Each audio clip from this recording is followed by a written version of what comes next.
We have been asked to talk about how we have coped since losing our 17-year-old son, Matthew, 3.5 years ago, to suicide. I'd like to start by talking about what has helped us the most, and that is our faith in God and the hope that He has given us. He has assured us that our son Matthew is safe with Him, and this has hugely helped to know that we will one day see him again. Although there's been times, and still are times, of huge sadness, having that to hold on to has made all the difference. So I would like to assure anyone who is in the throes of grief right now that there is hope, that one day this sadness will go. God has promised that there will be an end of sadness, there'll be no more tears, no more pain, and that's our light in this darkness. A good piece of advice I was given not long after Matthew died came from a friend who had also lost a child some years before, and he said, keep talking about your lost child, your lost person. Keep mentioning them in conversation, keep their pictures up on the wall, keep talking about them. Even in the first week, friends of Matthew's came round. We were so amazed that they were brave enough to come and visit us. It must have been so hard to come and visit parents who are in the midst of grief, having just lost their son. But it was so lovely when they came round. They shared photos and videos, and they told us stories about Matthew. In fact, we found we had quite a different side of Matthew, one we didn't know. And even in those early days, we still had times when we could laugh about the stories that they told us. We've also found it important that we keep talking about Matthew as a family. We want our children to feel that they can mention Matthew, their brother, that it's not something that mustn't be mentioned. So we do talk about him a lot as a family. Steve and I have been a huge help to each other, a huge encouragement. We've talked about how we feel, and sometimes when there's just no words, that we can just hold each other in those times.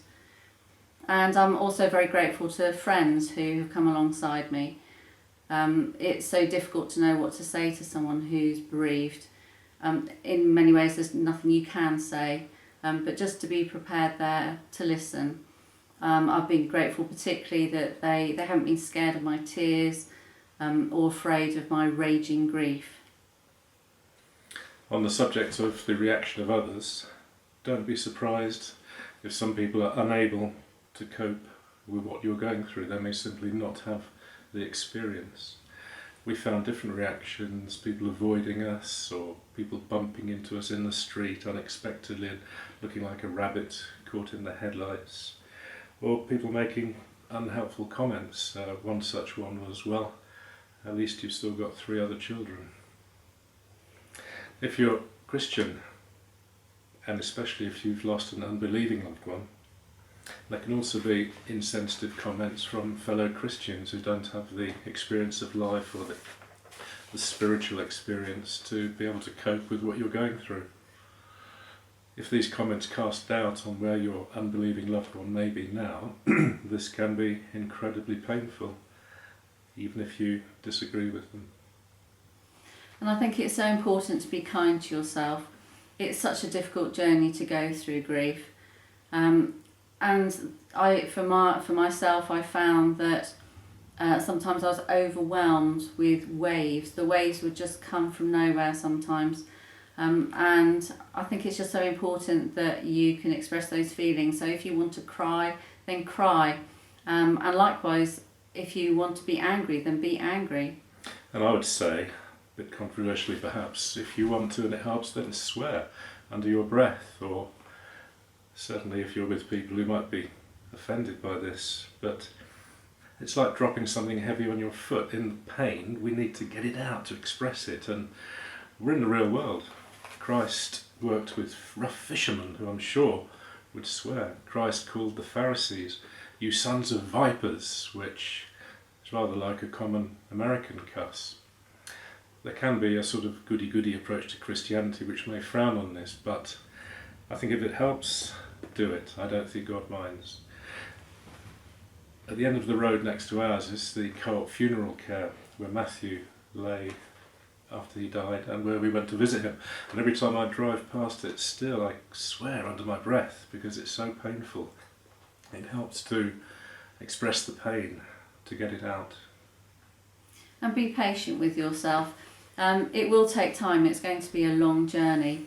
And don't expect it to be an ordered one either. There is an idea of grief that it comes in these steps. So you go through the angry step, you might be tempted just to tick that off, but it doesn't work like that. It's a big tangle of emotion. It's a mess. Grief is a messy process, and it takes time to go through it. Yes, and be prepared to have all sorts of different feelings and be prepared to accept them. It's okay to feel guilty. That is common. I should have done this. I shouldn't have done that. The what ifs will come, if only. That can be very hard to deal with, but it's normal. Unexpected things can trigger a rush of grief, and at times you'll feel you're taking 2 steps forward and 1 back, or even 2 or 3. 2 or even 3 years down the line, others will obviously not regard this as such an important thing anymore. Understandably, well, for you, it will still be massive. I found it helpful to try and keep busy. I'm a teacher, and 6 weeks after Matthew died, I went back to the classroom, and I found that in front of a whole class of kids, I had to focus on them. It was like all-consuming, really, and it was just good to be able to have that, a bit of a break from thinking about what I've been going through. It's always there in the background, but just to have that distraction, I just found was hugely helpful. A model of grief that has helped us is best illustrated with some drawings. Imagine that we represent our lives with a circle, and inside the circle is all our thoughts and feelings and everything that makes up our lives. And when we have a bereavement, a dearly loved one dies, it's as though our whole life is filled entirely with the grief and the pain.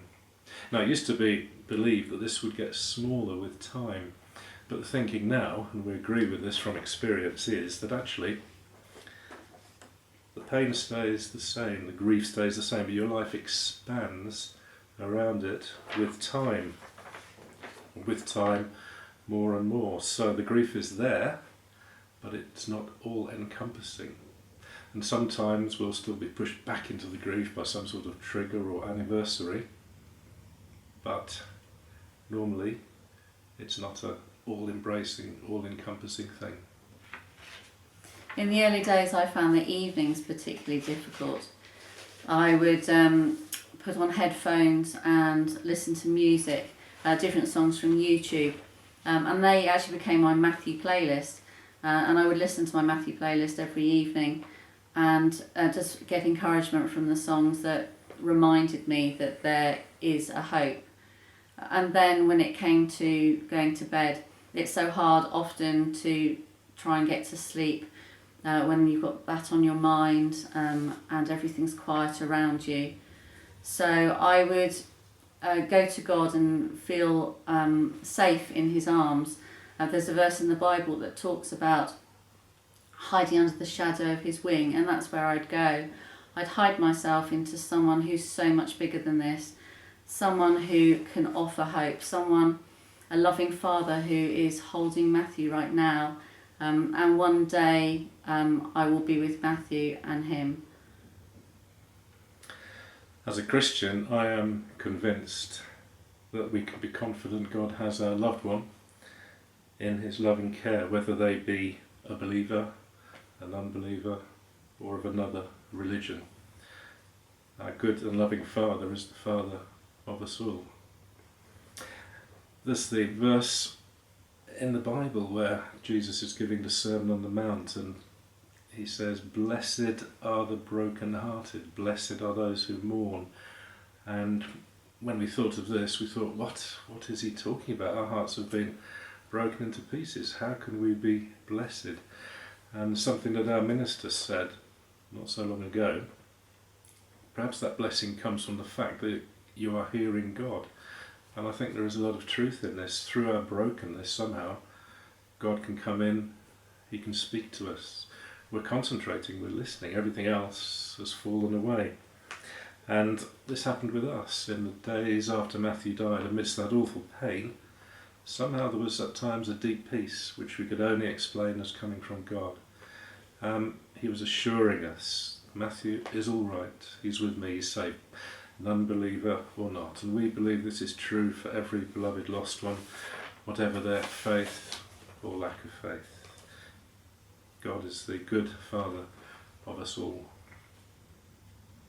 And one final point, as we move on through our grief, we will find ourselves slowly beginning to smile again, to laugh, to feel happy. And we can feel guilty about this and think, I'm not being honouring to the one I've lost. Why am I don't have the right to be happy.